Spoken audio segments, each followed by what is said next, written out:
Bem-vindos to the Type Theory for All podcast. As always, this is your host Pedro Abreu, and today we will interview a quite distinguished guest, Lawrence Paulson, one of the creating fathers of Isabelle.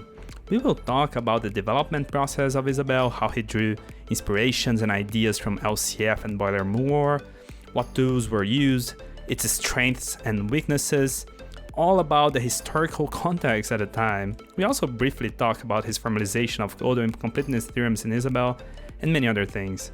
Paulson have quite an extensive CV. He's a professor at Cambridge. He published more than 100 papers and is an ACM Fellow since 2008. He's also a member of the Royal Society since 2017, among many other things. I'm gonna be honest with you guys, I was quite nervous to talk with him, so don't mind any eventual mistakes I make. In any case, I had to invite someone more knowledgeable than I am, so you also hear Cody as our co-host. Before we get into today's episode, if you are liking this show and would like to see it running in the future, please consider donating any amount through our platform at Ko-Fi. Simply go to our website, typetheoryforall.com, and you'll find a big button over there. We are also currently looking for sponsors, so if you're a company related to formal methods and like what we do, please be in touch.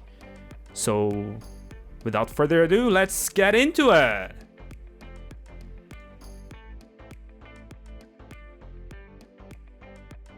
Today, my co-host is going to be Cody Rue. Thank you so much for being here, Cody. Hi, thanks for having me. People liked you so much on Twitter that I had to invite you again, man. Yeah, that was... I don't know, almost embarrassing. Well, and our guest today is someone very distinguished, in my opinion. Thank you so much for being here with us, Lawrence Paulson. You're welcome. Thank you for inviting me. So, Larry, I invited you here to talk a little bit more about Isabelle. We don't give that much attention to Isabelle in this podcast yet. But before we get into that, I was looking at all the things that you've done. You've already published more than 100 papers in our field. You're a member of the Royal Society. You're an ICM Fellow. You've done a lot. But it doesn't seem to me that it's always been the case that you've worked in interactive theorem provers. How did you get started? It would really have to go back to when I was at Caltech, maybe in 1977 or so, when N.G. De Bruyne came as a visiting lecturer to give a course on automath. So I signed up for that. I found it fascinating. And in fact, I don't remember exactly how this came about, but De Bruyne was quite happy to meet me privately and to talk about things more and to give me preprints of papers and so on. So I, in fact, learned an awful lot about automath when I was, say, 21 or so. When I went to Stanford, there was, of course, I didn't have any idea of trying to continue that in any way. So there was a program verification community that I got involved with for a while, but that didn't end so well. Then I ended up doing a thesis on something else. I only came back to LCF because after graduating, I wanted to go overseas for a while, that is to leave the USA for a bit, just to see the world, and got a job at Cambridge on LCF. Can you tell us a little more about LCF? Because I think people in my generation, we don't have that contact with LCF anymore.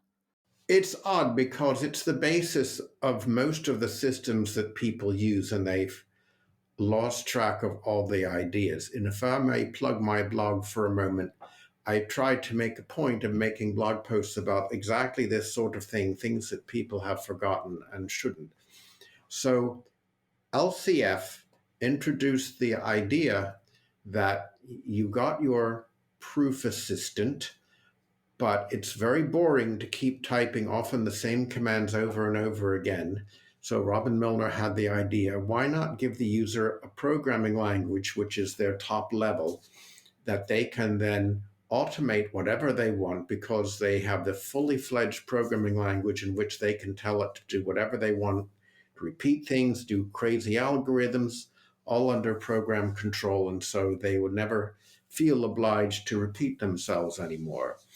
So that was the first idea, but now connected with it, you say, like, how do you then stop them from proving absolutely anything? And the answer is, well, it's got to be a strongly typed programming language, and it needs the idea of an abstract type. I'm not even sure, are abstract types the notion familiar to you? Not for me. Is it for you, Cody? I do have a little context, right? This programming language that you're talking about is ML, right? The meta language. ML, the original Edinburgh ML.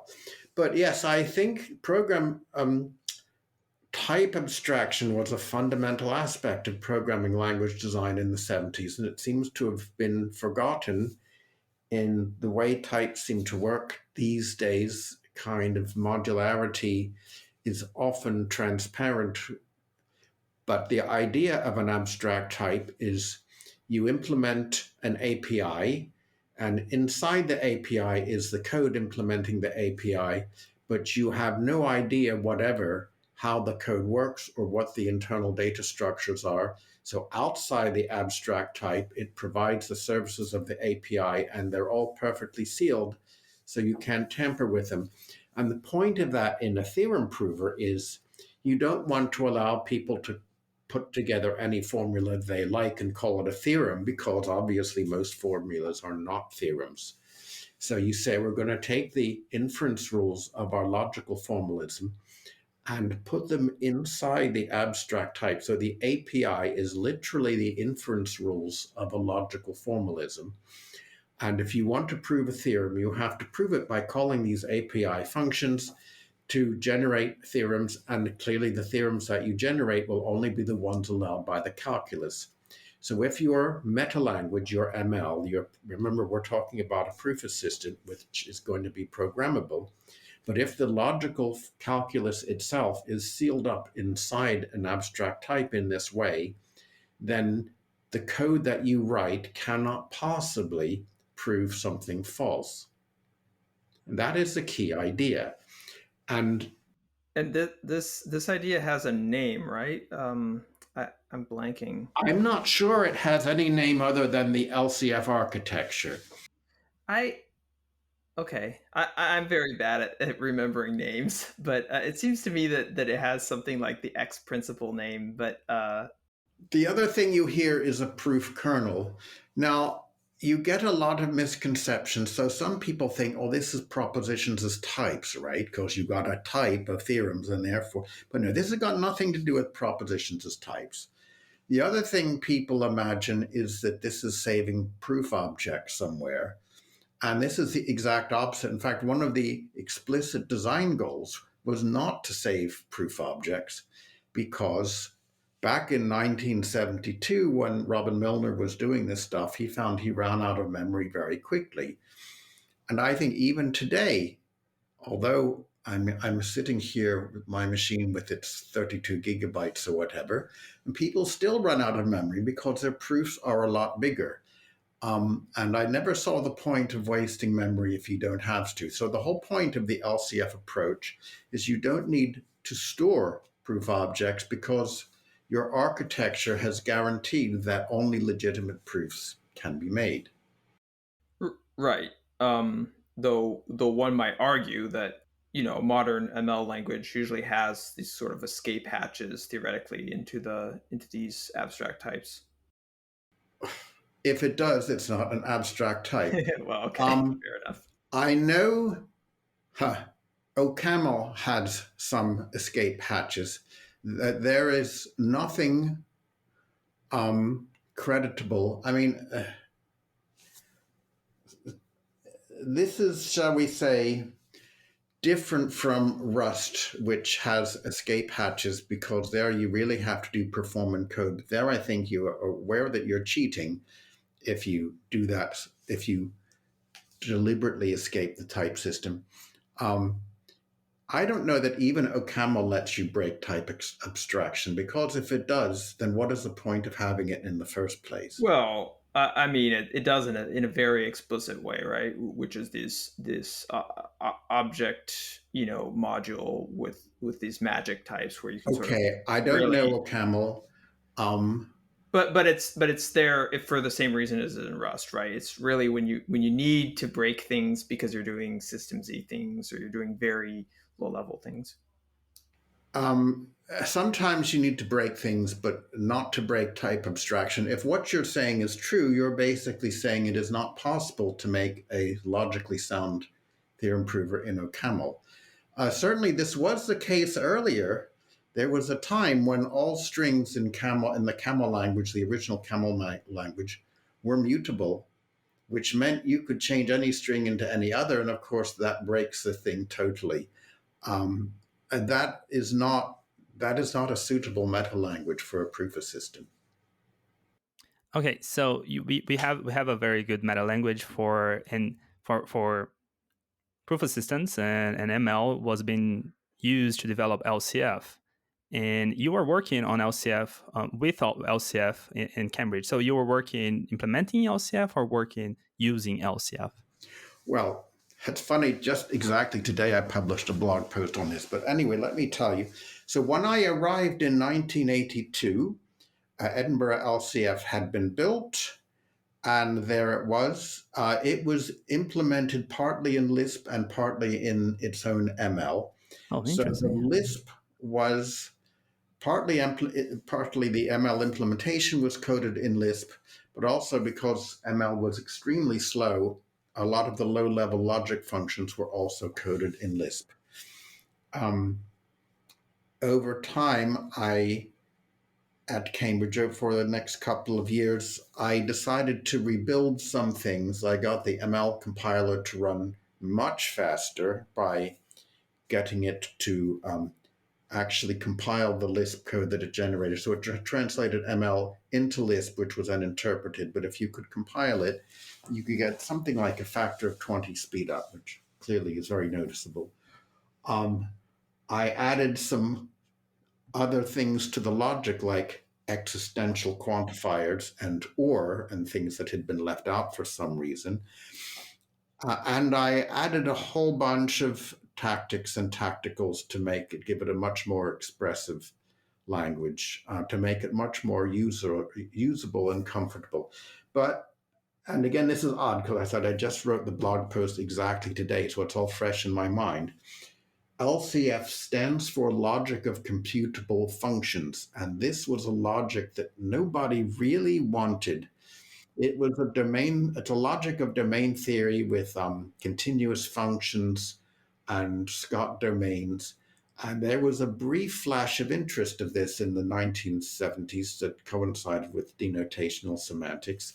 And very promptly, everyone forgot about it and nobody wanted to do this anymore. So I built this system that no one had any interest in as a tool to use. But the guts of it were used in the Hall system, in the new Perl system, and I think also Gerard Wet at INRIA. They also used it, I think, very likely early implementations of the calculus of constructions, which turned into Coq, also used it. And by it, you mean that architecture? They all use the architecture, but they use the code as well. Oh, really? Oh wow, that's really amazing. I had no idea. I had no idea of that. So LCF is kind of, in a sense, the father of all living theorem provers right now.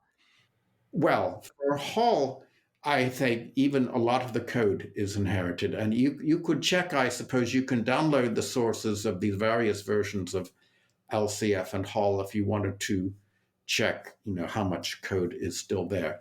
As for Coq, I would say probably not. So I think they did early experiments on the calculus of constructions using this.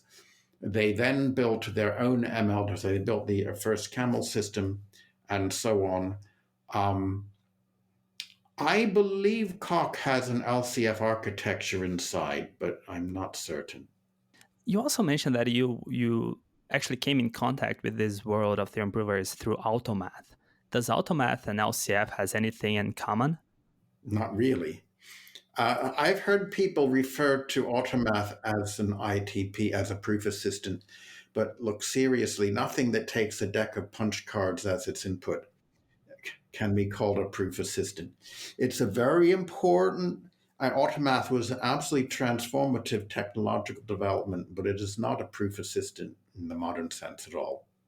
So you don't think that the modern proof assistants somehow learn from what Automath and de Bruijn Oh, was they clearly doing? I did. mean, Coq in particular is very clearly extends, takes on the there are ideas in the calculus of constructions that are clearly inspired by Automath, and techniques as well, brought over, I think, from Automath. Now, for myself, the only thing I finally kept from Automath is simply the idea of formalizing mathematics and some of de Bruijn's insights. Now, his writings are still highly prescient. Now, he anticipated at the very start things that we encounter today. that is amazing. That is beautiful. So then, now that you mentioned that LCF wasn't really what mathematicians was looking for in a theorem provers back then you started working on Isabelle. Okay, so this is a complicated story. So at the same time I was doing the LCF stuff, I also was getting involved with the people at Chalmers University in Gothenburg, Sweden, and learning about Martin-Left type theory. And they wanted an implementation of Martin-Left type theory. And they had written some code, but I have to say I wasn't very impressed with it. It looked very inefficient to me. And I think I wasn't immediately aware that the New Pearl guys were also working on a gigantic implementation of Martin-Left type theory. But I think, again, their approach is not one that I would have adopted. In fact, in the New Pearl, the first version, had some unbelievably inefficient choices, of which for example, if you define a thing, all definitions were regarded as macros, which meant if you start defining about 10 things, one in terms of the other, you've got an exponential blow up and you're doomed immediately. So I thought I would do my own implementation of Martin-Left type theory using the LCF architecture and using a number of ideas that I'd come across in my few years at Cambridge. There was some very clever idea by Stefan Sokolowski, who was, I think, from the Polish Academy of Sciences, on how to get unification into the LCF architecture. And that would allow you to solve goals and instantiate unknowns in goals, which seemed a really cool thing to be able to do. And the funny story is, I thought to do the proof objects in constructive type theory, which are simply part of the formalism. Like, the proof objects are not some invisible extra add-on. They're right there in the formalism.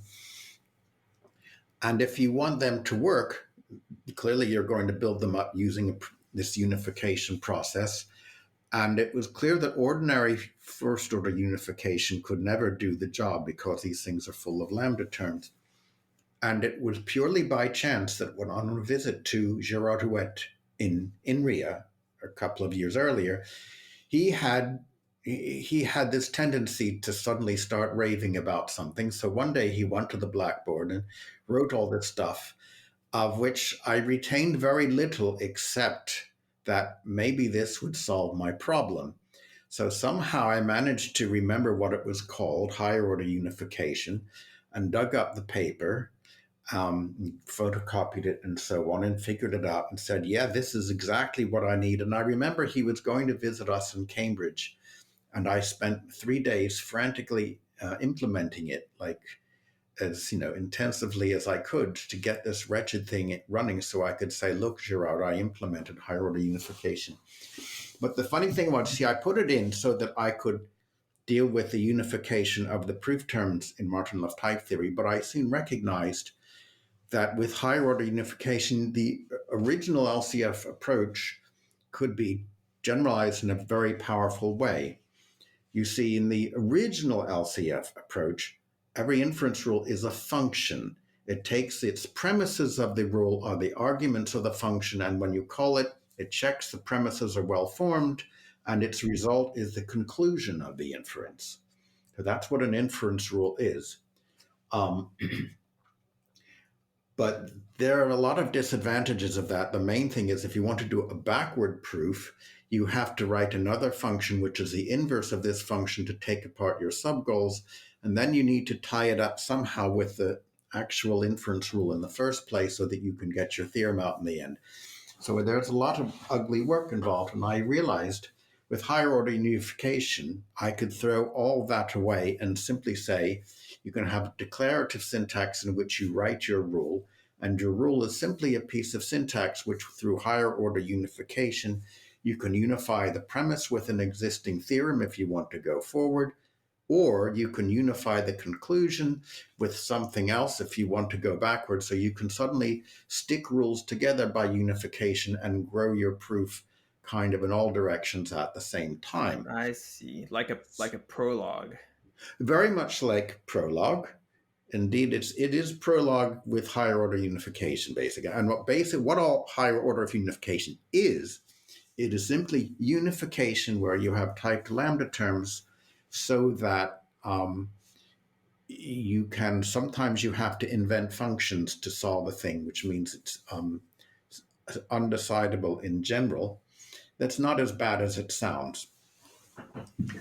So I was able to throw away like the whole original part of this Martin-Luft type theory prover and just say, okay, now you just have to type in the rules of Martin-Luft type theory and put them in a file, and then it can work with them. But if you want to do first order logic, you can type in those rules and so on.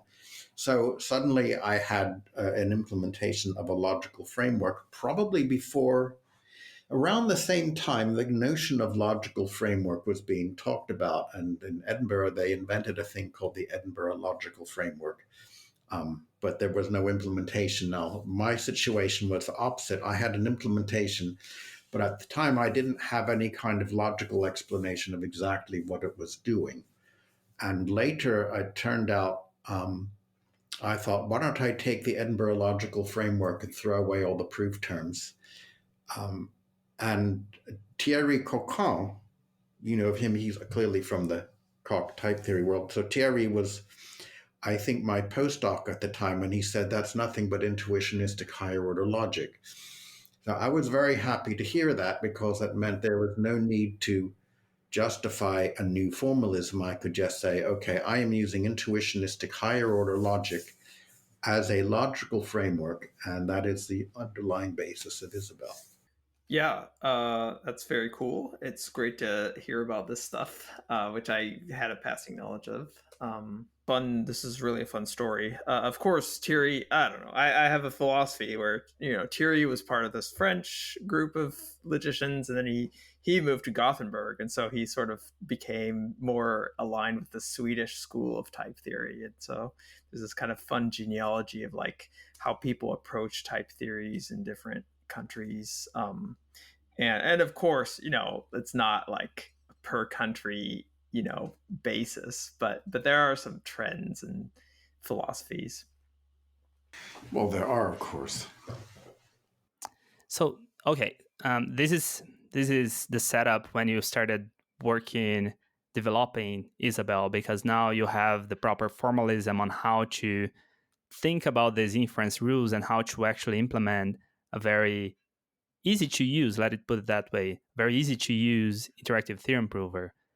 And then with these ideas of higher order unification, this is when you think we got the new generation of ITPs such as Isabelle and Coq. I don't think Coq existed yet. And Isabelle wasn't particularly easy to use yet, but it had some very interesting new ideas in it. And I was playing with all kinds of things.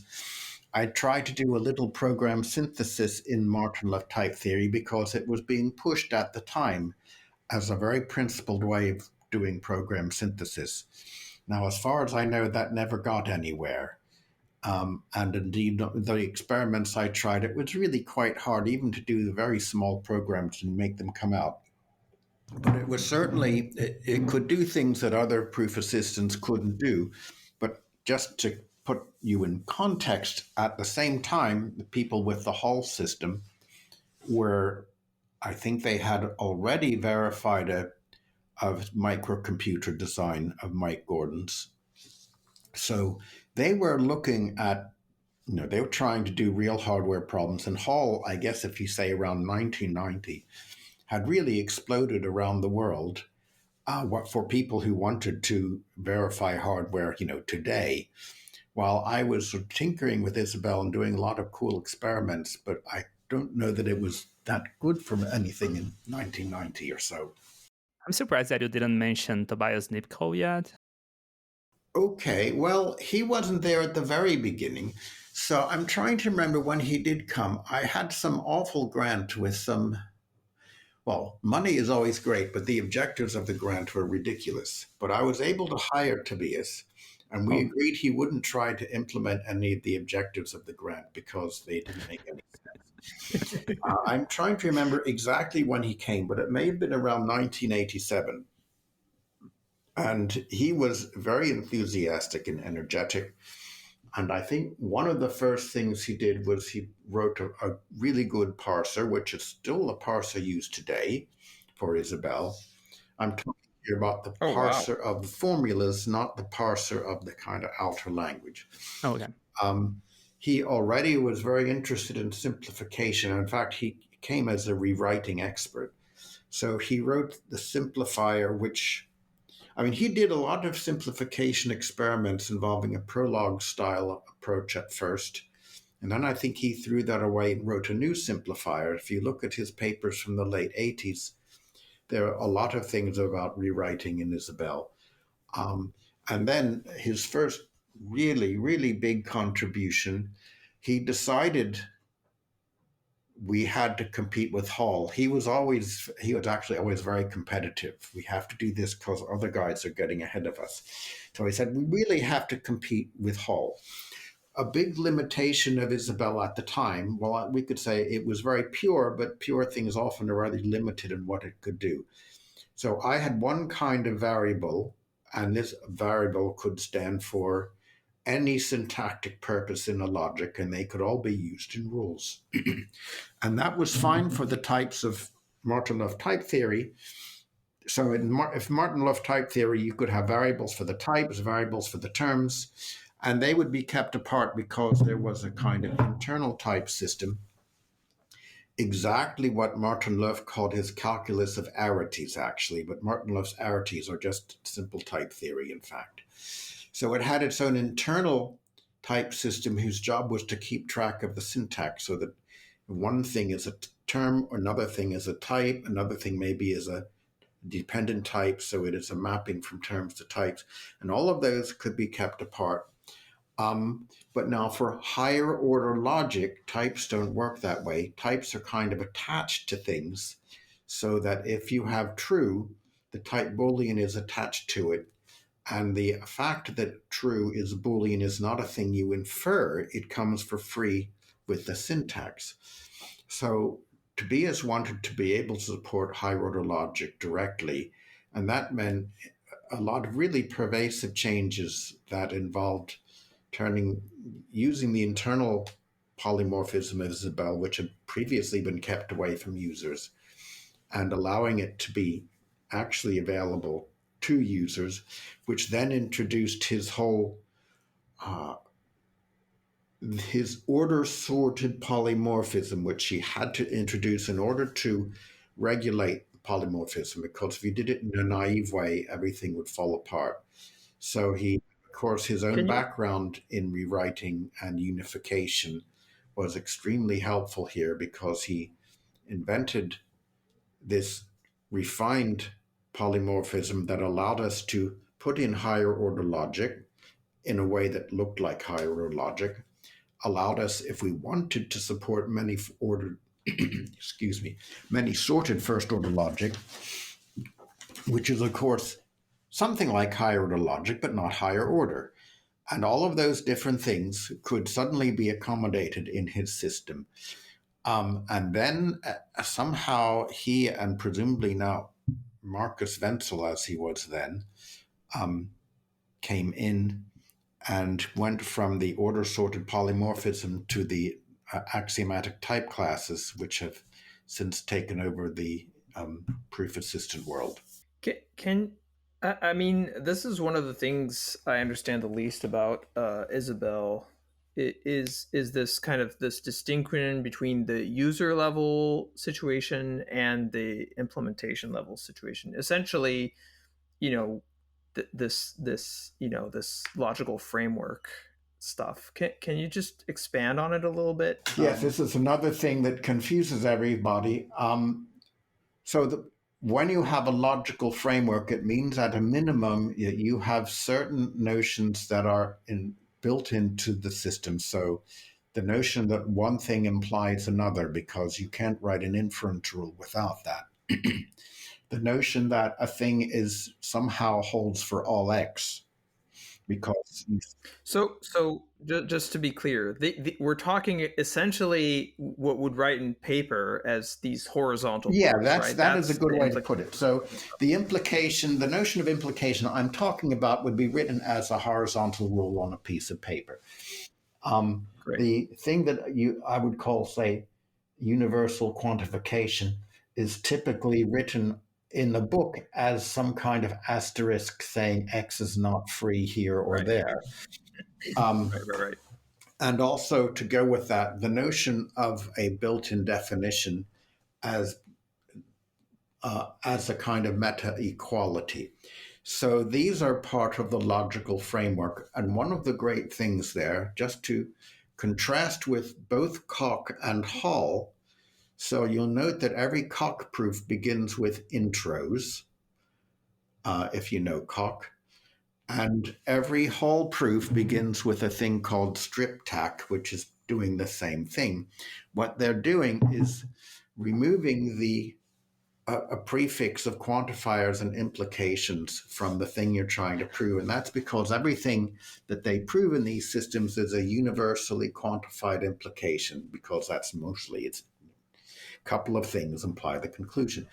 Now, that's the kind of thing we get away from, because in Isabelle, the metalogic takes care of that outer structure is typically a inference rule structure, which the system deals with directly. And equally, if you have another theorem and you want to use it, you just stuff it in and the unification will match the relevant parts. Whereas in something like Hall, and I suspect also Coq, to use an existing theorem, you have to say, okay, now take off the quantifiers and put in a 3 here and a 7 there, or whatever. Right. Correct. Of course, I doubt in either system one has to do this by hand in most cases, right?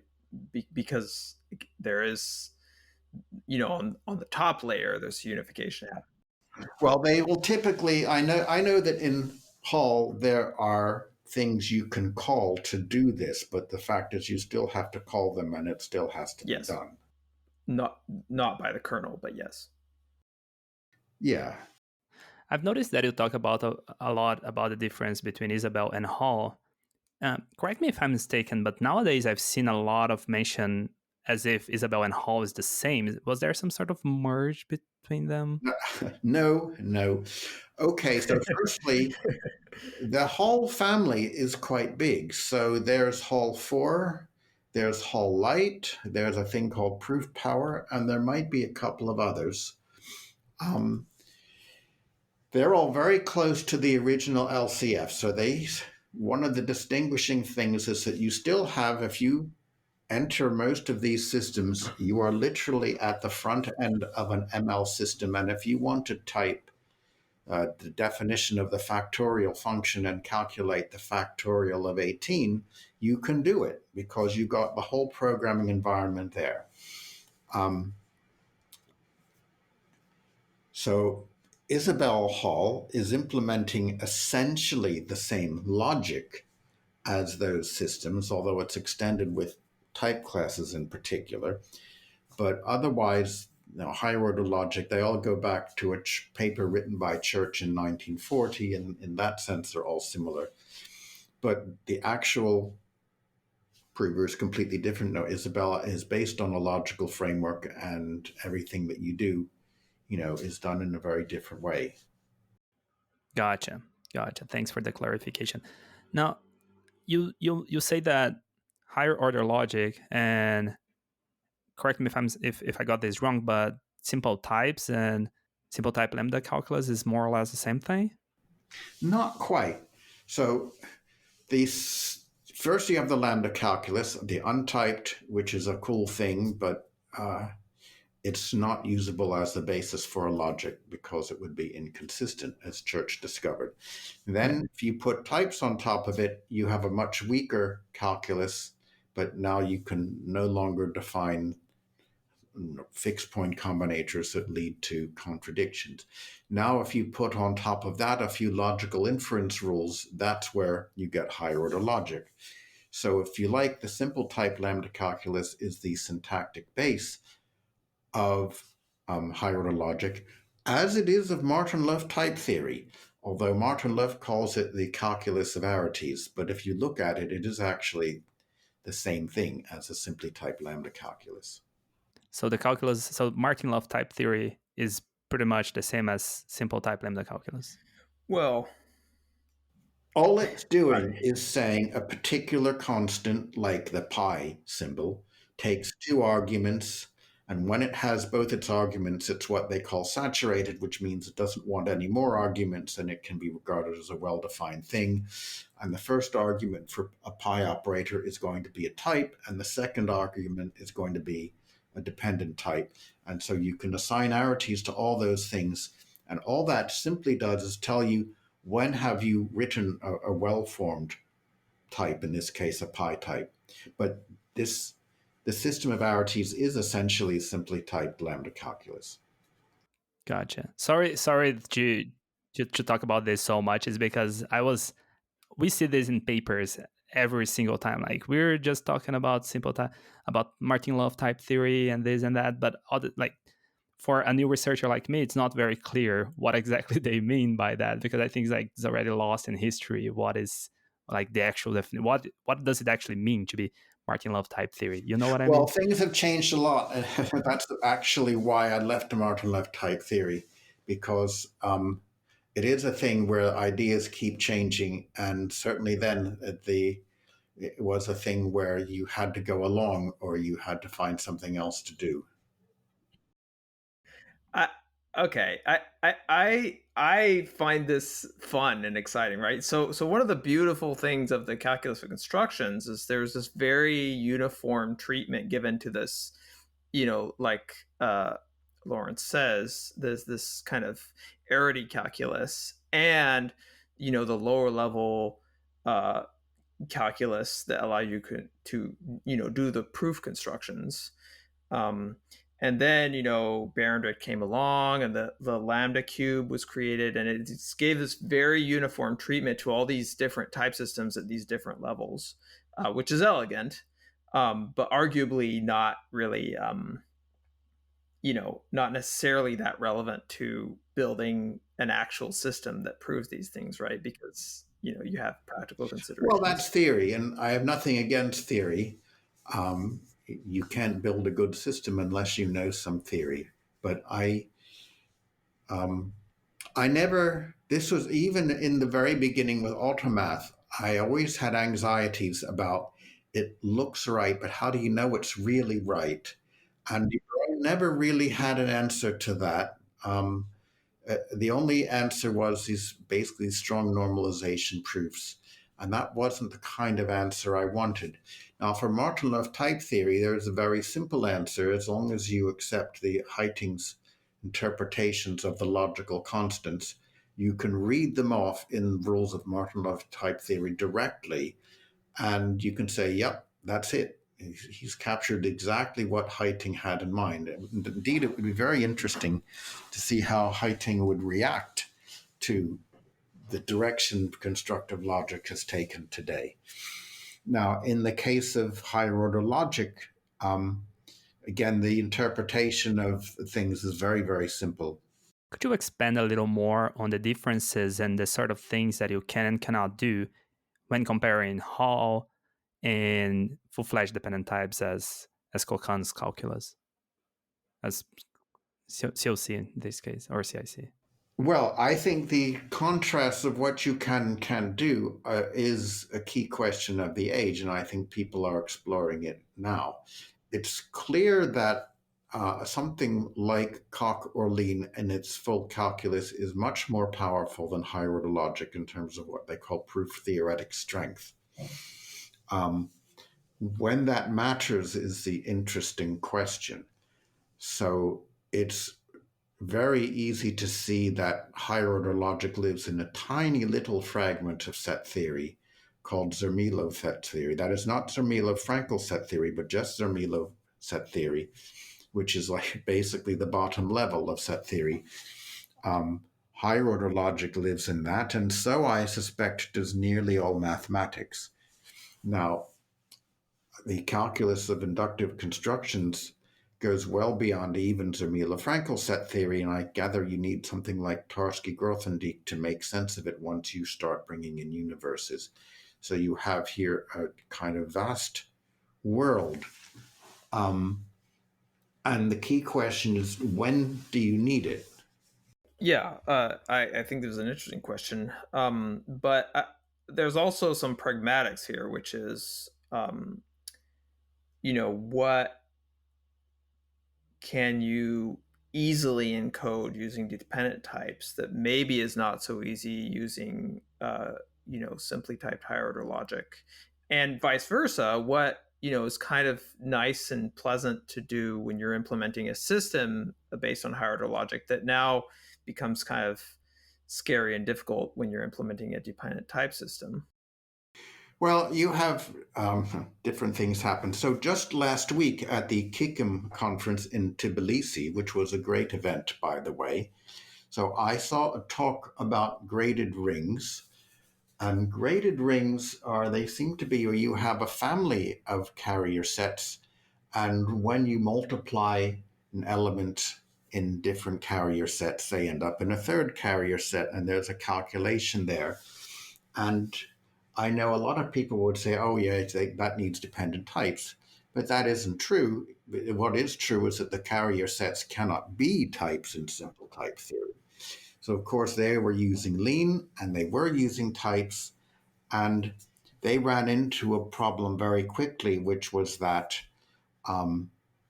they wanted to show a certain identity, and I think it involved something to do with the associativity of multiplication. And so then the indexes in their carrier sets were getting multiplied, and it was like they were both A times B times C, but the bracketing didn't agree. So they were trying to prove an associative law for the ring, and it involved an associative law for the integers, which they had, but the dependent types don't work with ordinary equality, only with definitional equality. And they then, and this is where it got really scary, they outlined 6 approaches to tackle the problem. And I don't remember any of the 6, but they put them all there on a slide. And then they had a kind of plus and minus drawbacks of this is good for this and bad for that, and good for this and bad for that. And I remember that thinking, well, approach 3 seemed to have the fewest problems. And then they said, well, yeah, we thought that, but then we decided to use approach 2, which looked from their own checklist absolutely terrible. And this is the issue with dependent types, is if you want to say a type can depend on a term, that's great. But if you then say, but it doesn't recognize equality, then I think there's a bit of false advertising going on there.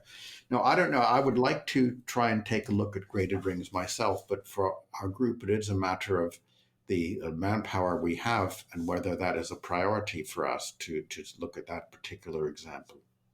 Now, talking about the differences in strengths or weaknesses, seems pretty clear to me that Hall is the absolute winner when we come to talk about automation.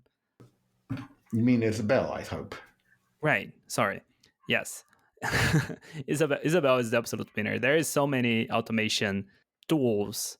Did you think about this when you're earlier developing Hall? Did you think about how much automation you could get? Because I've noticed that SMTs came into the game much later, right? Well, I had automation in mind from the very beginning. As I mentioned, for the very, very first version of Isabelle, before it was even really Isabelle, I wanted unification in the kernel because unification is the basis of a lot of proof search things. And it is really obvious that completely formal proofs are gigantic, and you don't have any hope of constructing formal proofs without as much automation as possible. Um, by the early 90s, there was already some pretty good, what I call classical reasoning. That is, in addition to the rewriter, the ability to prove identity, increasingly difficult tautologies, not merely in first order logic, because you're almost never just in first order logic. Usually you've got other stuff of your application. You might have sets. You might have other things that you've introduced yourself, other relations and things. So the ability to undertake searches using forward and backwards chaining and try and prove things more or less by brute force was a priority from an early stage. Then I got sidetracked into the security protocol stuff, which I don't know that we really have time to go into in any detail. But I discovered from other people's work on crypto protocols that they had benefited a lot from using resolution. And I thought at the very least I could beef up my own automation in terms of logic. And then that was another big sub-project to strengthen the automation. And this is well before Sledgehammer. So this is the late 90s. Now, Sledgehammer started around 2003 and was an attempt to bring the power of these really powerful tools like Vampire, E, and Spaß to bear. And again, it was a focused priority because automation is the single most important thing, at least in my opinion. And I have to say, if you're on the dependent types thing again, it is infinitely easier to do automation in simple types. One reason is simply you have a much simpler syntax. I think another reason is that the dependent type systems, they seem to keep evolving a bit. So back when Mike Gordon was doing hardware with higher order logic, and he credited the idea to someone else called Keith Hanna, but Hanna himself decided for hardware you needed dependent types because all your registers had their n bits long and your wires, everything is n bits long. So he said, clearly you need dependent types for hardware verification. And he started trying to define a calculus for this. And as far as I know, he never finished because this is a problem. Things get much harder. Whereas Gordon went on, or Mike, I should say, went on proving all these systems and somehow coping with the fact that, okay, it's a 32-bit thing, whatever. He didn't care. He wrote 32 in there, proved the thing, and went on to the next great project. So he was able to actually do stuff. That's a fair assessment. I feel like we're in a debate because I've noticed that the new SMT lib standard is actually based on dependent types for partly exactly this reason of like fixed width bit vectors, which is kind of fun, kind of full circle, right? From whenever this was taking place, which presumably was the 80s. Right, and SMT-lib is in Z3, which is much newer than that, right? Yeah. But of course, SMT-lib. Sorry, SMT-lib is a standard. Z3 happens to implement one version of that standard. Oh, okay, I didn't know that. But yeah, SMT-lib 3 is not yet supported by Z3. I don't think the Hall people used SMT that much. They did some work with BDDs. Then I was never fully a part of that world anyway. Now that you understand much better what are the intricacies of developing Ethereum provers, if you could go back and implement things from scratch, what would you have done differently? if anything? Well, the thing is, and this is a funny thing, because stuff has been written and rewritten so many times, um, it's very little of the original Isabelle which is immediately visible, because especially all the layers of stuff that Macarius Wenzel has written, going back from when he entered the scene in the late 90s until today. And he's just contributed tons and tons of stuff, from the ESAR structured language to the user interfaces, the multi-core stuff, so it all runs in parallel and you get amazing results there. He's made contributions all over the place, and it's not, you can't now imagine doing away with any of those things. Sorry. They're all more or less essential. If I think of one slight thing that maybe I did wrong, was I would perhaps have left higher order unification out of the kernel. So you could do that. It's a very, very big and tricky piece of code, and you could argue that such a thing shouldn't be in the kernel. All the kernel needs is to be given the unifier. It can check the unifier and then do the inference, and you would have a more reliable system. Yes, I've actually discussed this exact thing with Macarius. We used to be office next to each other when I was in Paris a long time ago. The thing is, though, I think people get, well, the idea of correctness is itself complex. So there was the issue, oh God, I forgot the guys' names, but these guys around the 2016 or so discovered a rather devious issue with definitions in Isabelle, that you could trick it into accepting a circular definition in a really obscure way. Now, the funny thing is, for the first many, many years of Isabelle, definitions were not really checked. So you could declare constants at the top of your theory. And if you want to declare A equals B plus 1 and B equals A, say, right, fine. And if you get a contradiction, it's your fault, because you shouldn't have done that, because those are your definitions. Now, and I see you're looking up at the ceiling and wondering, is that really right? And indeed, it depends on what promises we make. So if we promise that your declarations will be checked for circularity, then of course they should be.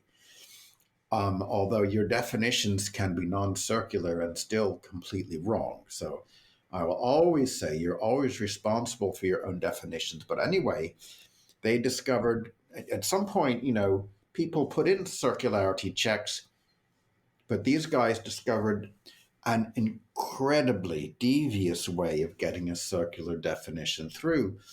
And now the question is, do you call this a soundness bug or not? They certainly did.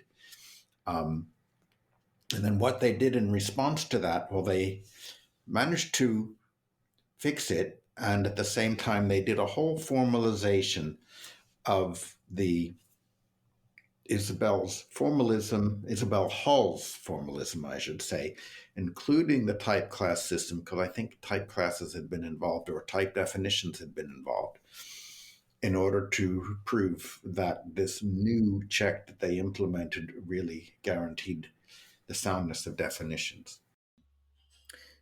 And what did this development have a name that you happen to remember?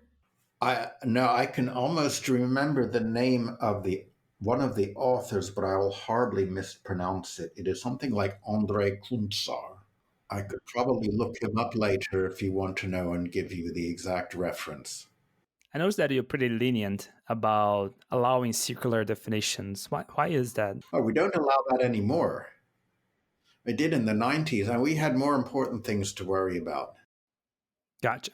It sounds like Lawrence is suggesting that these might be regarded as axioms, and if you look at these as axioms, then the user adds axioms, and then they have to sort of justify them to themselves. Right.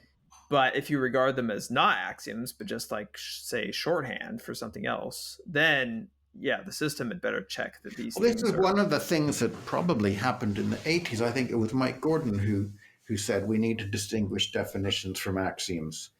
And it was a slow process, because even in the very beginning, he found that his initial notion of definition wasn't quite sound, and so on.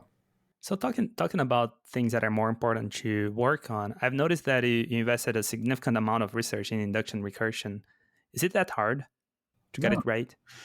Inductive definitions are almost trivial. I think the first one I put in for Isabelle ZF, so the set theory instance, which is easier without types, it was just a couple of days' work. So that is inductive definitions of sets is easy. And so is co-inductive. Co-inductive is just a greatest fixed point instead of a least fixed point. That's really easy to do. But there are two things that are tricky, especially in a typed world. One of them is recursive data types, and the other is recursive functions. So in the case of recursive data types, this bounded natural functor thing that they now have in Isabelle, which is super sophisticated. I don't know how that works at all. The earlier one, which was at least partly my work, can't remember now, the trick was to give yourself the kind of, if you like, modeling clay that you use to create types in a strongly typed world is actually quite hard. In set theory, in fact, making a data type package was trivial because with sets, you don't have any type constraints and you could just stuff them together in different ways. And it was, in fact, really easy to do data types as well. Now, for recursive functions, and clearly you need recursive functions, the first thing you can do is define a notion of well-founded recursion. That already is an awful beast to prove. That was one of the things Tobias did way back, was get a nice proof of well-founded recursion. But then to make it nice to use, that required a lot of ingenuity. And here the PhD thesis of Alexander Krauss at TUM at Munich. It's a very impressive piece of work in which he copes with a lot of the famous examples of the past, like the 91 function, and even with things that are partial functions where you're not sure at first what the domain of the termination is, where maybe you can prove. Sometimes it is very difficult to prove termination, and what you do is you admit the function conditionally. And then gradually, as you learn more about it, you're able to prove that it terminates maybe on the entire type, but kind of incrementally, as it were. So you reason about the domain of definition until you show that it is everything. Is that supported in Isabelle? Yeah. This sort of gradual, okay. You mentioned that doing data types is kind of easy, but doing their induction schemes is easy as well, or is that a little harder? All that is pretty easy. As I said, it's much easier in Isabelle ZF because you don't have the type constraints tripping you up all the time. I believe in systems like Coq, they're all built into the kernel, aren't they? Correct. If I remember correctly, yep. Yeah, now you see, we don't do that. And the simple type theory is already very powerful, and things like recursion and data types and all of that is definable in simple type theory, and you don't need to keep extending the kernel. Pattern matching as well. I've heard that pattern matching is in the Coq kernel for function. Yes, that is also correct. Yeah. Well, okay. So there are two different issues here. The first is yes. These are in the kernel and they are complex, and somehow they're more complex because of dependent types. And then the second issue is how constructive and how intentional is your logic. If it's very extensional and it's classical, then I think you can get away with a much simpler kernel of what you build off of, and then you can prove certain things. That could well be. I have to say, I do think that the attitude to constructivism in Coq has never made any sense to me. So if you take a Martin-Löf type theory, you have a very clear constructive story. In terms of what they can do, I mean, I'm not so familiar with their work today, but at least it makes sense what they do. In Coq, there seems to be an idea that you have to be constructive, but I'm not sure there's any idea why. And I made a blog post about this that I think annoyed a lot of people, but I was not trying to say that constructive logic is bogus. I was merely saying that many examples of it were, shall we say, pointless. So if you are doing a thing about a lot of finite objects, very likely that the constructiveness of your proof is not actually as significant in any way. Or if you have a formalization of the real numbers and you've basically assumed the law of excluded middle many times in your assumption of the real axioms, then to say I'm going to be constructive now doesn't make any sense at all. It's like if you're a vegan and, oh, my starter is foie gras, but the rest is all vegan. It's a very powerful metaphor. It doesn't work that way. That's beautiful. So the lean guys, basically, they gave up on constructivism, and they're proving all this mathematics. Meanwhile, the Martin-Löf guys, now I'm not very familiar with the work that's being done with Inagda and all of that, but I would suspect it makes a whole lot more sense from a constructive point of view. Yes, I would tend to agree, though. I'm much closer with the Coq people, so I don't want to anger them. But yes, Agda is very committed to type theory and constructivism, and they have a very powerful dependent type system that Coq lacks. And then in contrast, Lean has this classical stuff, and so they have this freedom of classical logic that Coq also lacks. So in some ways, it's the worst of both worlds. It's been my impression that you somehow want some constructivism in order to extract your programs. Is that incorrect? Well, the extraction of programs was promised in the 80s, but it never really happened, not in any useful way. And I've not been interested in extracting programs. I had a student who unfortunately had to leave, but his project before he left was a thing I believe he called classical computational logic, and it's still distributed with Isabelle because why not, even though it has been dead for 30 years. And basically, he said, the trouble with deriving a program from a proof is that it's much easier to write code than it is to write a proof. So the whole approach is wrong-headed, and especially if you want to write a program with particular properties or particular structures, let's say you know that for performance reasons you need it to divide the input roughly in half to get n log n, you would write the code rather than trying to dream up a proof that somehow would give you the same thing. And then his objective was to make it as simple as possible to prove things, or maybe to interactively refine your code and verify it. So as I said, he went away, he left all this stuff saying, don't ignore it. But of course I did, because we all had our own priorities. But if anyone wants to dig up this code after 30 years, it's still distributed with every version of Isabelle. I would imagine that there is some way to extract programs from some form of Isabelle code, right? Okay, there is what do they call it? That is quite a different thing. So it is merely the observation that higher order logic, a lot of it is executable and looks like executable code. So if you write a recursive function definition in Isabelle Hall, it might well be executable.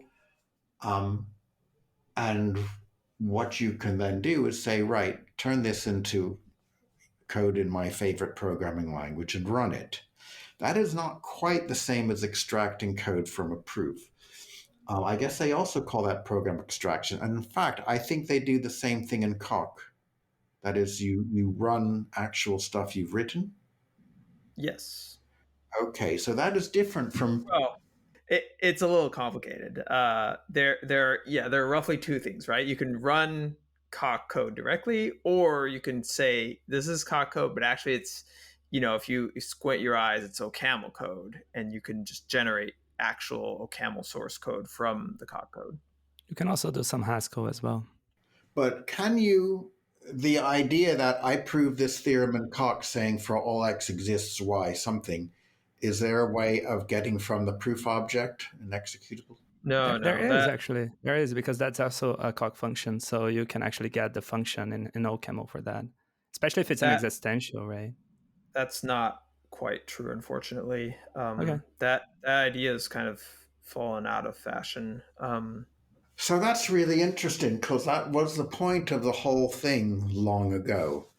But okay, so this kind of program extraction does exist in Isabelle, and it's used quite extensively. The thing, among other things, they have, I think they are called code extraction rules or something. So you can define a thing in one way, which is maybe not executable, and then prove an equivalent identity that looks more like more efficient code. And so you can prove all these things, and you give them this executable attribute. And then when the code generator comes to that function, it will use those instead of the definition. And I know people have implemented, I think, some really quite big systems in which they've actually extracted all the code from an Isabelle development. That's not a thing I know a lot about. I'm sorry. I may have said a whole bunch of incorrect things already. We are all doing our best effort. You're good. Well, so actually going back to the use of ML, correct me if I'm mistaken, but ML was firstly built in order to implement LCF, right? Yeah. And so what were the ideas baked in ML that makes it actually good for writing theorem provers? Because it is still the language used for writing the major theorem provers, except for Lean now, I think. Well, arguably, Lean right now is written in Lean itself, so it's not Right. completely different. Well, Lean is an unusual case. So ML, I guess it had to be type safe and it had to have abstract types for the reason I gave, that is to encapsulate the proof kernel. And I don't think at the time they particularly had in mind that you would write your whole theorem prover in it. As I mentioned, Edinburgh LCF was coded in Lisp. So I think it just had to have enough of a basic functional language that people could do some simple automated things involving recursive functions. And they built their little tactic language in ML, which was some very simple thing. They provided exceptions because tactics could fail, and so they regarded exceptions as a necessary part. So, and if you like, yeah, the design was very much predicated on this one application. It's very interesting. I also noticed that you're working on Meti Tarski. It seems to me another theorem prover. Could you tell us a little more about it? Metatarski is a completely different thing. It came, I think, from when Jeremy Avigad proved the prime number theorem, and he mentioned to me that he had to prove an enormous number of inequalities involving the log function, and wouldn't it be nice if there was a way of doing this automatically? And I put in a grant proposal. It was relatively straightforward to get research funding back then, to look into the problem of proving inequalities involving functions like the log. And I got it. And the funny thing is, the original idea was some kind of naive heuristic tactic driven thing that would maybe a bit like the Fourier-Motzkin arithmetic decision procedure would do some simple-minded backtracking processing of an inequality until it managed to massage it into a form that was trivial, and then it would be proved. And instead, I ended up with a kind of very high-tech thing involving, on the one hand, a theorem prover, that is the Metis prover written by Joe Hurd, and a thing called QuepCAD, which is a decision procedure for basically for the real numbers, including multiplication, by the way, so it's not linear arithmetic. And the combination of the two things, plus some information about the particular functions you're interested in, log, exponential, sine, cosine, arctangent, those kind of functions. Basically, any well-behaved function can be put into this. You just have to put in some information about it, and it automatically proves some quite complicated problems involving functions like those. Is it also a tactic-based Oh, theorem no, prover? this is a fully automatic. There's no connection with Isabelle, whatever. Mm-hmm. There have occasionally been times some people say, "Oh, you need to put Metatarsky into Isabelle," but it's not clear how. One of the big obstacles is that the decision procedures for the reals are doubly exponential and very complicated. And how to get such a thing into a theorem prover that has a kernel so that you really know that you've proved it is not a problem anyone has solved. Do you want to tell us more about your work on the incompleteness theorems? How did you got interested in trying to achieve that? Well, this was one of these bizarre coincidences. So there was, I think, a meeting at the Newton Institute on set theory. Peter Köpke, who was interested in set theory, and he'd heard about earlier work I'd done on set theory on the constructibility, and asked if I would give a presentation. So I went over and did a presentation of, I had formalized Gödel's proof of the relative consistency of the axiom of choice. And then a guy in the audience, who I think was Joel Hampkins, though I'm not certain, said, "You ought to do that for the incompleteness theorem." And the kind of implication, no one could say that the second incompleteness theorem was in any way dubious, but it is true that existing proofs were extremely technical and messy. And now someone else who was present, Jesse Alama, sent me a very nice treatment of the incompleteness theorems by a Polish logician whose name should I even attempt to pronounce, something like Zwierkowski. So, and I looked at this and I just thought, oh, maybe I could do this. There were some big stings in the tail here, but it turned out I could do it. Do you want to talk about the stings? I have some follow-up questions, but I'll try to keep it short. One of them, it's clear it is a tricky proof, and I think there were times when I didn't understand what was going on. This is a thing where you have an encoded calculus, and sometimes you're talking about a term of the calculus, and sometimes an encoded term of the calculus, and it's easy to forget how many levels of quotation you're working through. And I think I remember proving a thing very elaborately and thinking, I've done this case, and it turned out I hadn't treated it at all because the thing needed to be quoted, or maybe it was quoted and I needed to unquote it. I can't remember. But also there was the thing at the very end, which she had kind of not really finished in a way that I could use. And I had to think of a completely different way of doing it, which luckily in the end wasn't too bad. So there was a gap in this extremely detailed proof. I think I could say there was a gap. Yes. That's I think an interesting proposition, right? Because this was an extremely detailed proof.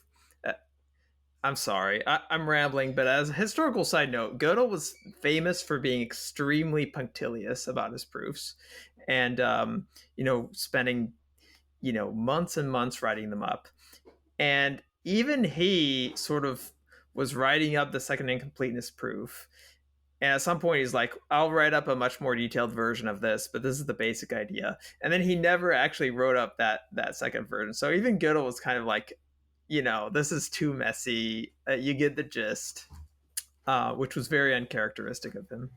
Well, indeed, his paper is called Essential Incompleteness, blah, blah, blah, 1. And 2 never appeared. Yeah, there's a long tradition, I think, of that. I'll finish this proof in another to-appear paper. I'm curious, how long did it take you to finish this formalization? Oh, I can't remember off the top of my head. I would have thought it took a couple of months. I got married in the middle, which introduced a delay. But I think I'd finished the first incompleteness theorem within about 6 months, and the second took another couple of months. So maybe the whole thing took a calendar year. So I have a slightly more technical question. I feel like the basic idea of the incompleteness theorem, of the second incompleteness theorem, is you sort of say, look at the first incompleteness theorem, and now observe that our formalization of that theorem could have already been carried out inside, X. And my question is, could you imagine there to be a way to sort of carry out this informal observation formally, sort of say, okay, I have some way of reflecting these proofs that I've already painstakingly done in Isabelle, or some other system. And now I want to sort of introspect, just take these proofs. Yeah, I don't think you can. Now, this is the funny thing is that I mentioned De Bruyne at the very beginning, and De Bruyne wrote about exactly this phenomenon in, I think, maybe his very first paper on automath. The fact that a human being can suddenly leap out of the object language and make some kind of meta observation of that sort and then jump back in and continue their proof, which we cannot prove.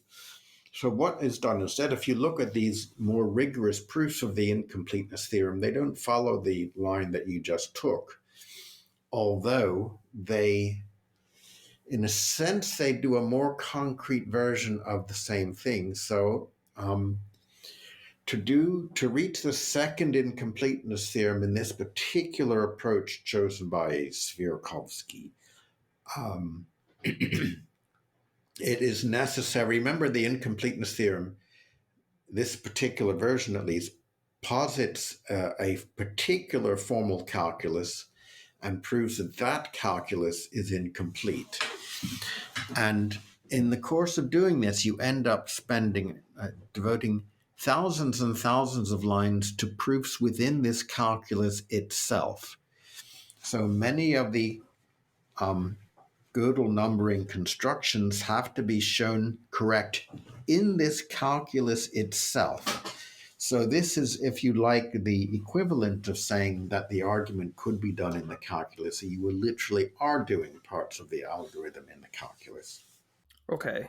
And is okay. So taking this concrete way that you've done things, do you think they're say you had 6 more months to spend to make the next person trying to do this, their life easier? Is there a way to sort of make this sort of systematized? If it were necessary to continue working in this calculus over in the indefinite future, one could imagine automating it. And the funny thing is, although this is, of course, obviously Isabelle itself, or Isabelle Hall, for example, is an implemented calculus, but it's a highly streamlined one, whereas here we're looking at an internalized calculus. Isabelle's own automation already helps a lot with this internalized calculus, but if you really had to do a lot of this, one could imagine introducing specialized automation specifically for this calculus.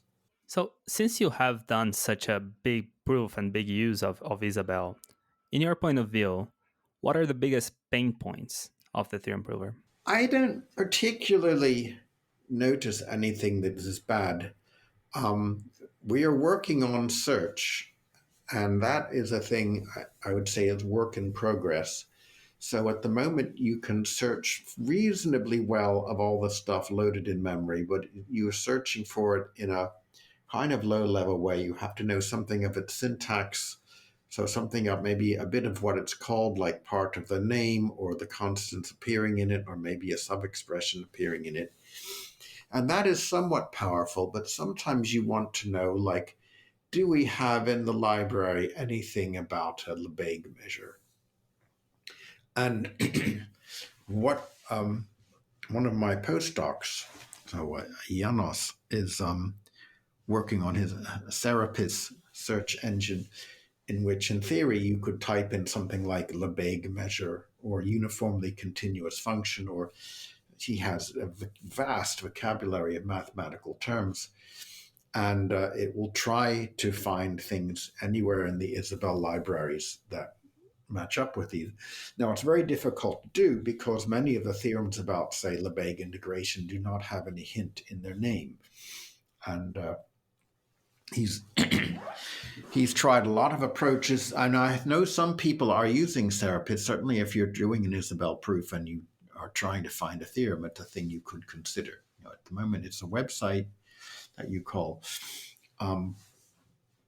So that is a kind of development that could be worked on, and there's an awful lot of work on machine learning things. There's also some of the libraries could be a bit better. So we have, for example, a copy of the Hall Light Analysis Library, which is perhaps not really general enough in the way it's been done. So the use of types is very rigid and means it's not usable for a lot of problems where you could do. I think the lean math libs would have more general versions of some of these theorems. Yeah, are there applications you would find exciting of these libraries? Well, no, this is a funny thing. Mike Gordon kind of told me in the mid-90s, he said, well, it's obvious that everything in mathematics can be put into a theorem prover, which is funny he said that because it wasn't at all obvious then. It's kind of more plausible now, but it certainly wasn't obvious then. So he said, well, you're wasting your time doing that unless you've got some kind of good application for it. And that was kind of a shame because I think I had students who wanted to do formalization projects, and I should have just let them instead of saying, well, you probably need an application of this because most things don't have application. What I would say, though, to someone like Mike, who took that point of view, was, okay, I mean, that's fine. But if you are verifying things, you need an awful lot of mathematics just to verify real world entities because they interact with the physical world, which has got turbulence and things like that. That's true. I think I sometimes, when I say application, like when mathematicians say, you can apply, this theorem has many applications, they don't mean, this is how you get a car to self-drive. They mean, this theorem in topology is applied in number theory, and it's applied to, some other proof of some other theorem. So it's more like this theory has a lot of webs. Well, I'm not enough of a mathematician to be aware of this sort of thing. So some of my colleagues would know. Like I ported the Hall Light homology library because I was told it would be terrifically useful. So I managed to port it. It was a lot of work. I still have no idea what a homology is. As far as I know, no one has applied it to anything. So it was kind of a waste of time. But, you never can tell ahead of time. Well, I think we're headed to the end of this episode, but you've been in this field for quite a while. And I'm sure you've seen a lot of applications that we've been talking and about a lot of uses of not only Isabelle, but interactive theorem provers in general. How do you see and how do you hope our field goes from here?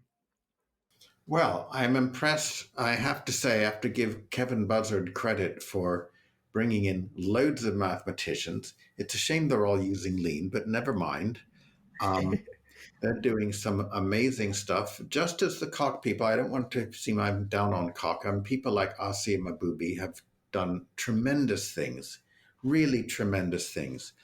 And it's great to see the field progressing kind of in every direction. What Buzzard did in particular, quite apart from bringing it to the attention of mathematicians, was also to try and apply it to really hard, right up to date mathematical problems. And he kind of said, you guys, you've been doing all kind of 19th century stuff. You need to do better. And we have tried a lot harder to come into the 20th, even the late 20th century. A lot of the things that we formalized in our own project have been like late 20th century. And of course, his liquid tensor experiment, this thing where they formalized some really difficult stuff that's like 2-3 years old. I mean, that's incredible. So it's great to see the field moving forward so powerfully. Any dreams or hopes about what you would like to see moving forward? Well, the shortish or medium-term dream is to see some machine learning, very specifically for very often you have the same patterns appearing in proofs. So very often you're working on a thing. So the example I always give, so maybe you've got an open set, and you've got a point in the open set, and the system might say, well, maybe you want a neighborhood around that point. Or, you might be working with another set and it's closed and bounded, and you say, well, actually, that's a compact set, and you could very easily, make a cover of this. And so these techniques that we keep seeing, and often you could imagine a machine learning based tool looking in the millions of lines and saying, well, something very, very similar situation appeared in this thing, and the following thing worked, and making useful suggestions to the user. And I do think this is something we might see within the next, 10, 20 years. Yeah, that sounds really reasonable. I love that. Any final thoughts, Cody? Oh, me? Yeah. I just excited to be here. I love talking about history. I love talking about Inklini's theorem. I love talking about proofs. This was very fun. Yeah, I have my own thoughts about what's important and what's what's exciting. I do think well, I think in many ways this sort of like what is the killer feature of an interactive theorem prover, and I think whatever dependent types, constructive, non-constructive, whatever. I'd like the libraries. How good are your tactics? How powerful is your ability to like coerce things to other things? I think that's the magic, right? It's all there. And you see a similar thing in programming languages, right? Where you take a language and it's not that great, and it's missing a lot of PL features that make PL people excited. But the libraries are just so huge and they're so useful that it doesn't matter all that mess. What matters is that you need some fact, you need some theorem. It's there, right? In programming language, you need some library. You need to be able to parse, some HTTP header. It's a single function, right? And Isabelle is, famously, Isabelle Hull is quite remarkable in that respect, especially for the kind of math that I'm excited about, which is like, programming adjacent things, combinatorics, and, things that are a little bit more of a finite nature. And these sledgehammer proofs, really do set the bar in terms of like what should the norm for, what an automatic proof should be. Yeah.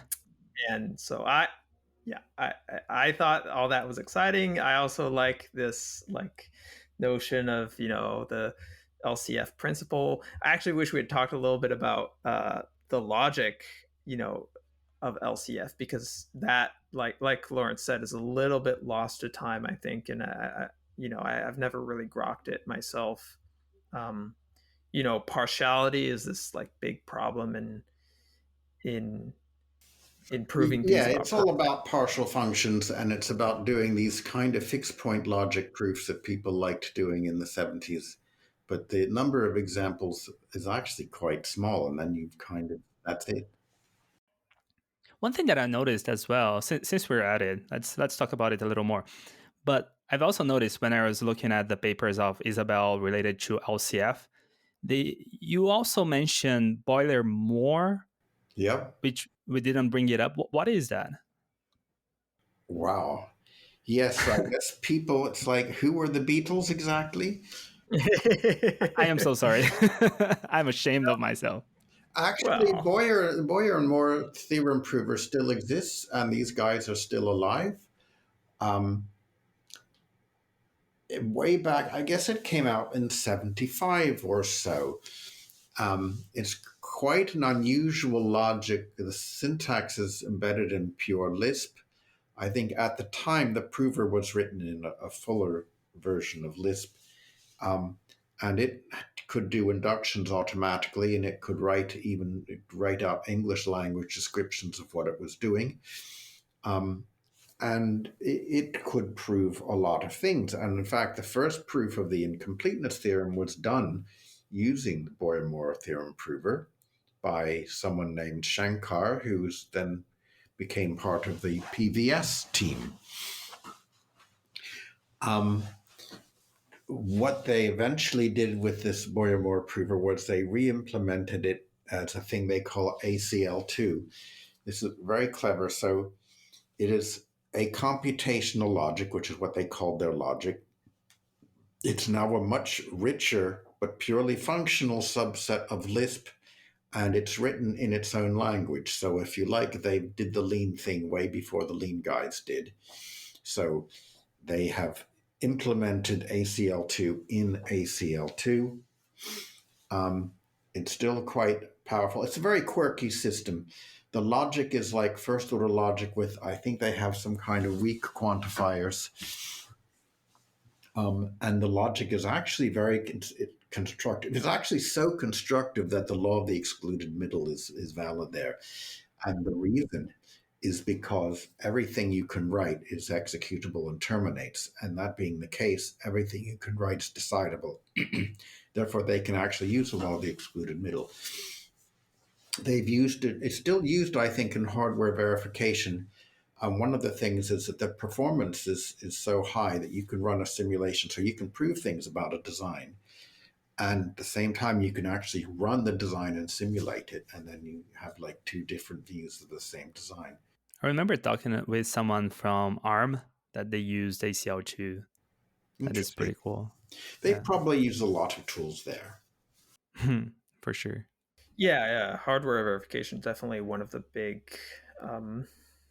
drivers behind at least tools. The last 10 years of like all sorts of like, transition stories for these very theoretical things.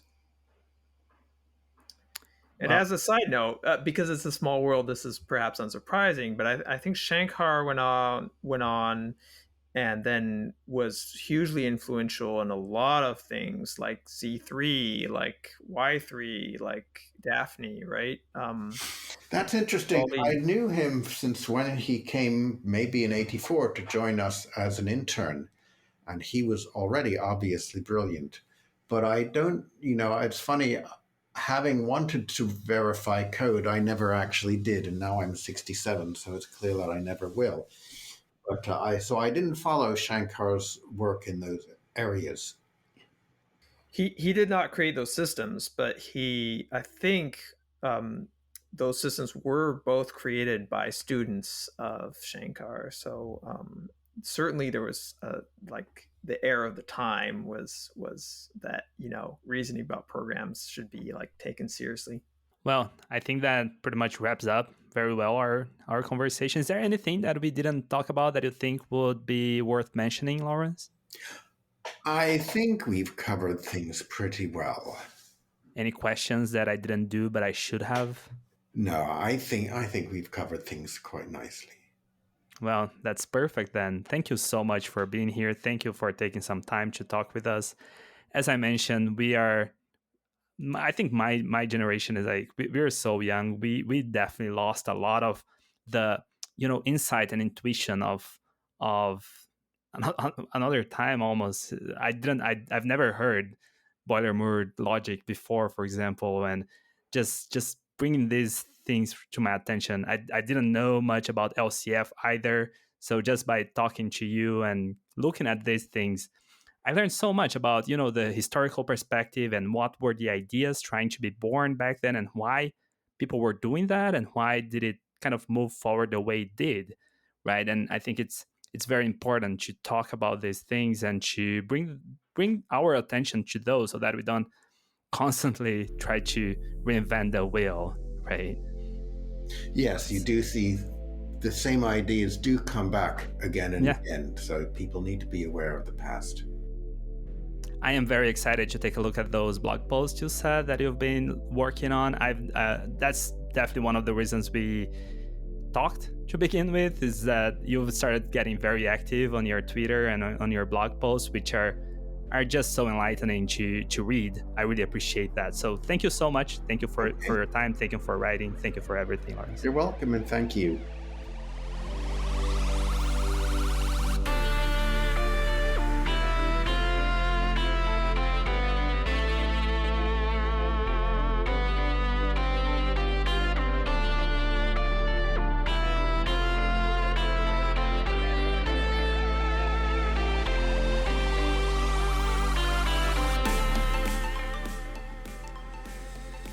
I really hope you guys enjoyed the show as much as I did recording it. It's always so nice to talk with cool people like Larry. I don't know, I really enjoy understanding, have a better historical context of why we do things as we do. Like science doesn't exist out of thin air. There is a context. There is something that is happening when things are being discovered, and there is something that has happened before that led to it. What are the problems that we're trying to solve? What are the problems that we're approaching, right? And I love that. So talking with people like Larry that are able to give a much more broader perspective of those ideas is just phenomenal. It's just amazing. I hope I get the chance to talk with many more people like that. If you like this episode, I mean, if you're still here, you seem like you're liking. So go to the website. If you could donate us something, that would be really, really, really cool. Leave us a message, send us questions. And by the way, I've been thinking about opening a Discord for this. What do you guys think? Would you be interested in being part of a Discord? I don't know. There are just so many type theory things and category theory stuff that I don't know if. Would you guys be interested? Go to the website, leave a comment. I'm interested in Discord, something like that. And maybe I'll make it happen. So that's it. Keep living your best life. See you guys next time.